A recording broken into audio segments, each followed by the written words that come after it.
I being ordered to move? I'm not blocking any traffic. I'm in the middle of the road. Okay. Can I get my phone? Okay. I'm fine. Okay. I'm not resisting. I'll grab it. Can I get up? Alright, can I get my phone? My phone's off. You got in, guys? Yeah. Joining us now is Bryan Pease. He's the San Diego attorney who was arrested on May 27th. Since you were arrested outside of a Donald Trump rally, I need to ask you, are you a thug and are you Mexican? Well, I'm not Mexican, unfortunately, but according to Donald Trump, I may be a thug. So, Bryan, tell us what happened. Well, so I got there well after the Trump protests had been dispersed by the police, and I saw on the news many riot police, hundreds of riot police forcing nonviolent protesters completely away from the convention center, away from downtown where the speech had been held. Now, I'm a free speech attorney. I've seen all kinds of situations where the police as well as the city attorney's office have completely abridged freedom of speech here. So I knew I needed to get down there, and they forced them on this march into Barrio Logan, which is the predominantly Latino area of town. And so this total sealing off of Harbor Drive, which leads across a bridge to Barrio Logan, was had riot police that were just hundreds of them and a few layers deep, and with tanks and SWAT vehicles behind them. And they've got the line of protesters just sealed off, and they're pushing them along Harbor Drive. So I got there about that time. It was around 6:30 p.m. There were probably only, a couple dozen protesters left at that point. And then there were just folks that were just caught up, they were just wrong place at the wrong time, and they were getting arrested too. They were just getting steamrolled by this line of riot police, and they were just grabbing people. Like, as they got closer, they would just grab people. And I was attempting to inform the police that what they were doing was unlawful, and that the protesters have a right to express themselves under the First Amendment, as long as the protesters aren't behaving violently or doing something that calls for them to, whatever individual is doing something illegal, to be arrested. They can't just declare that the whole assembly is unlawful and everybody just has to go home. That's not the way the Constitution works. So I was walking backwards, and I was trying to get information. I was saying, how far are we going to be forced back here? Are you going to force us all the way to Mexico? I mean, they were just forcing them to walk further and further south. And I was walking backwards, and then 5 riot police just rushed out and tackled me, and that's the footage that you see. So, since you were holding the campaign signs, and by the way, that's incredible how at the very end of your clip it ends on a campaign sign. Yeah. Let me just ask you, what percentage of your decision to be there was to protect the free speech rights, and what percentage of it was part of your campaign? It was both. It was 50-50. I mean, I did the same thing during the Occupy movement. I was down there. I wasn't running for anything, but I was down there defending free speech rights, and that's what I do in my law practice. And also with the election coming up, I wanted folks to know that I am the candidate who stands with folks who are trying to exercise their free speech rights. I'm also, obviously identify with the anti-Trump movement. I'm a progressive candidate, progressive Democrat. I'm the progressive Democrat in this race. I'm the public interest attorney in this race who goes up against powerful corporations and special interests, as well as government agencies that are violating people's rights, whereas the other 4 candidates, all work for government agencies or corporate special interests. So I'm truly the public interest candidate in the race, and I thought this was an ideal crowd to get my message out, as well as to protect free speech, and I ended up getting tackled and arrested with the rest of them. Yeah, so how was the impact on that tackle? Well, I mean, it was at least I was on the grass. There were other people that were tackled on the concrete. So, and the police, their primary concern and what they're trained to do is just, they're not as much concerned about your safety as just subduing the person that they're arresting. I've been arrested a number of times as an activist before becoming a lawyer. I've said I came out of retirement here to get arrested. I've been arrested the whole 12 years that I've been a lawyer.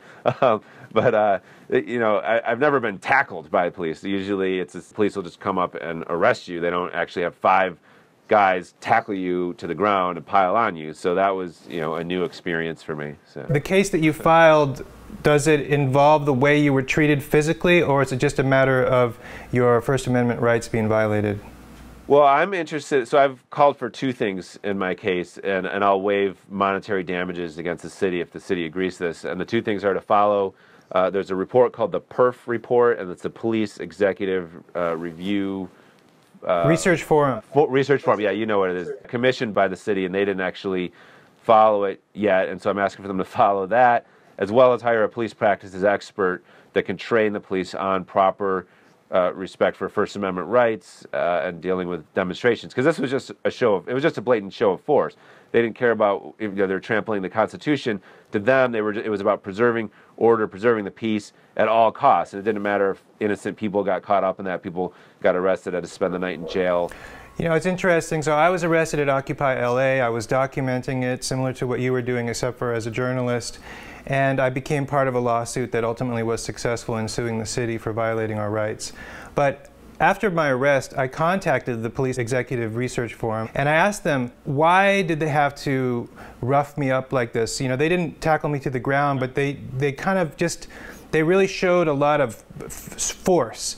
And I asked, why did they have to put the zip ties on so tight that I lost feeling in my hands? And also I asked them, why did they feel my groin? Okay, and so the answers were that part of their training is to protect against the worst case scenario of you know, someone hiding a gun in their underwear or a knife in their underwear. And they said there have been cases where people are put in the back of a squad car with a weapon, and then to, you know, deadly results for the officer. And that the reason why they show force is to reduce the chances that you will resist arrest. So if you feel the strength of the officer or officers who apprehend you, that you're less likely to resist. And if you don't resist, then everyone is safer, the person who's being arrested as well as the police officers. You know, this idea that if the police react with more force, that's going to cause people to resist less. Well, first of all, nonviolent protesters hardly resist at all, and if anything, using unjustified force and making people feel like they're being attacked could actually result in the person resisting more, I would think. I mean, I didn't resist my arrest because I've been, I know how arrests work, and that's not a good idea to resist an arrest. But people in that situation might start to panic and think that they maybe not thinking straight if they're being pummeled by police officers. So that they have to respond to the facts as they actually are. So if somebody's being aggressive or resisting, then use more force, but they shouldn't just automatically go to the most forceful way to take somebody down. Well, how does the PERF recommendations, how do they try to address that? Obviously, it would have recommended a different treatment than what you and the protesters received, right?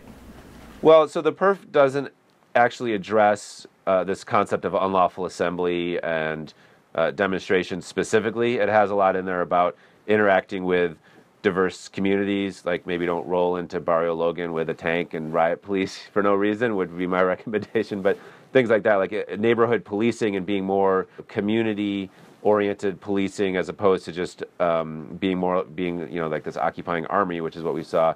So the PERF report kind of deals with broader issues like that. But the reason we need a police practices expert to come in and say, here's how you actually respect the First Amendment is that that's not dealt with in the PERF report, and individual police officers don't necessarily understand the way that the First Amendment works, and they're just following orders. So you have to make sure that the chief of police and the decision makers are not giving these unlawful, unconstitutional orders. You can't just shut down a whole protest and say there's no, that's essentially declaring martial law if you're saying that nobody can exercise freedom of speech here because a few people were throwing water bottles, which is essentially what happened here. The individuals who were throwing things or whatever they were doing, arrest those individuals.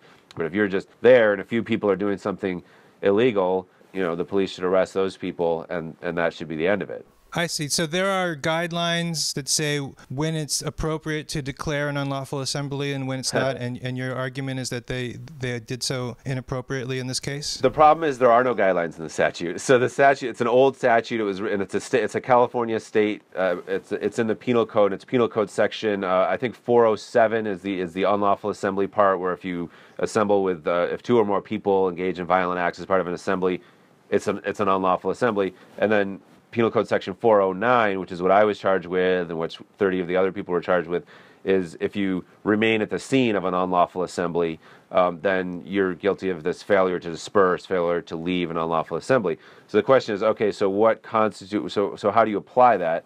And so this concept that the police can declare unlawful assembly. That's kind of their shorthand for saying, okay, we've found that the elements of the statute are met. But it's very vague. It's if two people are engaging in violent acts, then it's an unlawful assembly. So how does that pass constitutional muster? Well, in the past, the police have agreed, and this was during Occupy, the police sat down and agreed and said, yeah, we know we can't just, it would be unconstitutional if we were to just suspend civil liberties, suspend the First Amendment, just because two people are engaging in violent acts. There has to be, and they actually agreed to the criteria that there would have to be this ongoing threat of violence that just seems like it's never going to end, and therefore it's the last resort that they have to just declare that everybody there must leave. So they agreed to that, but unfortunately the guidelines are not in the statute. It's just in the application, and we have case law that interprets statutes and police memos and this is where the city attorney is so important, because the city attorney is the one who advises the police on what's legal and what's not legal, and the city attorney should be advising the police that it's not legal to just disband an entire group, and they just disbanded everybody. They said there's no more free speech is allowed in downtown San Diego, and furthermore, then they pushed everybody into Barrio Logan, half a mile away across a bridge, and then penned everybody in, and then just started arresting people. Some of the folks were just trapped there. They were waiting for the police to get out of the way so they get back into downtown to get their cars so they could go home.